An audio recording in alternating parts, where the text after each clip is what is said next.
ভালোবাসা ছিল ছোটবেলা থেকেই শংকৃপা বসু ও ঈশা বসুর। শেষমেশ বিয়ে পর্যন্ত গড়ায়। বিয়ের পর ভালোবাসার মানুষের হাত ধরে শংকৃপা ও ঈশা দুজনে বিয়ে করেছিলেন। এরপর ঘর ছাড়া। বিয়ের 1 মাস পরেই দুর্ঘটনায় পা বাদ যায় স্বামীর।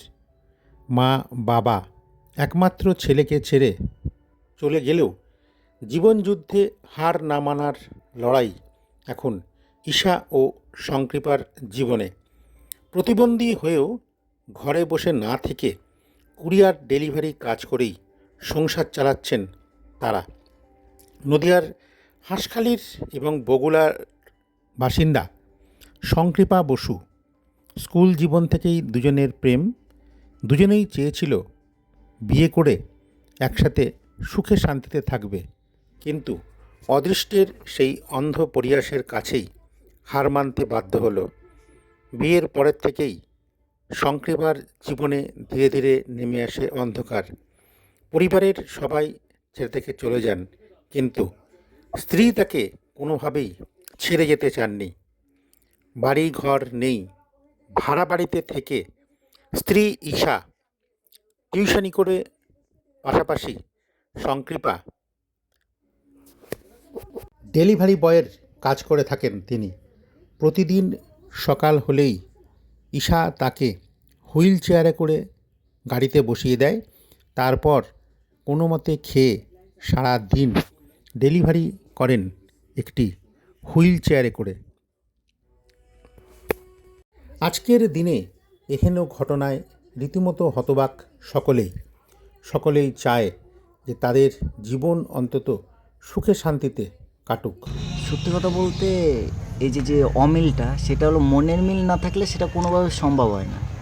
আর দ্বিতীয়ত কথা যেটা বলতে যাবো, যে আমি আজকে প্রতিবন্ধী, কিন্তু যদি দুজনের মধ্যে একে অপরকে না বুঝি, একে অপরের সাথে যদি ঠিকভাবে কথা না বলি, বা যদি না বুঝেই আমরা অনেক সিদ্ধান্ত নিই, সেটা যদি করি, তাহলে কোনো দিন সেটা সম্পর্ক টিকে থাকে না। সম্পর্ক টিকিয়ে রাখার জন্য একে অপরকে বোঝাটা অনেকটা দরকার।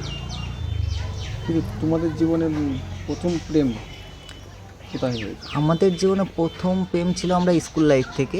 আমরা টিউশনে পড়তাম এক জায়গায়, সেখান থেকে পরিচিত হয়ে একই ক্লাসে আমরা পড়াশোনা করেছি। পড়াশোনা করার পর সেখান থেকে প্রেম। তার 3 বছর পরে 2020 সালে বিয়ে করি। বিয়ে করার ঠিক 1 মাস 7 দিন পর আমার অ্যাক্সিডেন্ট হয়। এক পথ দুর্ঘটনায় আমার দুটো পা পুরোপুরি প্যারালাইজ হয়ে যায়। আমি একদমই পায়ে জোর পাইনি। তখন থেকে আমার ওয়াইফ আমার পাশে। আমাদের প্রথমে স্কুল থেকে রিলেশন হয়েছিল, তারপরে আমরা 2020 সালে বিয়ে করি। বিয়ের ঠিক 1 মাস পরেই ওর অ্যাক্সিডেন্টটা হয়েছে। আচ্ছা, বিয়ের আগে আপনারা ও কী করতো? বিয়ের আগে ও বোম্বে হোটেলে কাজ করতো। আচ্ছা, আপনার সংসার বলতে শ্বশুর শাশুড়ি তারা কোথায়? না, তারা নেই বলতে? তারা ছিল আগে, কিন্তু তারপরে যখন দেখে ও আর ঠিক হতে পারেনি বা পারছে না, ওর পেছনে অনেক খরচাপাতি হচ্ছে, তখন আমরা চলে যাই। আচ্ছা, এটা কি নিজস্ব বাড়ি ছিল তখন?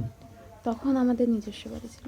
আচ্ছা, তারপরে তারা কোথা থেকে চলে গেল? কীভাবে চলে গেল? মানে আপনারা বেরিয়ে এসেছেন বাড়ি থেকে, না ওনারা? না, ওনারা চলে গেছে। তারপর মানে আমরা যখন ট্রিটমেন্ট করে আসি কেরালা থেকে, তখন মাঝখানে কিছুদিন ছিল আমার শাশুড়ি, তারপরে বাইরে কাজে চলে গেছিলো। বাড়ি আসার পরে উনি আসতো না, থাকতো না। ইনফ্যাক্ট যখন যায় তখন আমাদের বাড়িতে সেরকম কী বলবো, দিনটা এরকমই ছিল। আমি পড়াতে গেছিলাম, আমার বর তো হাঁটাচলা করতে পারে না, বাড়িতে ছিল।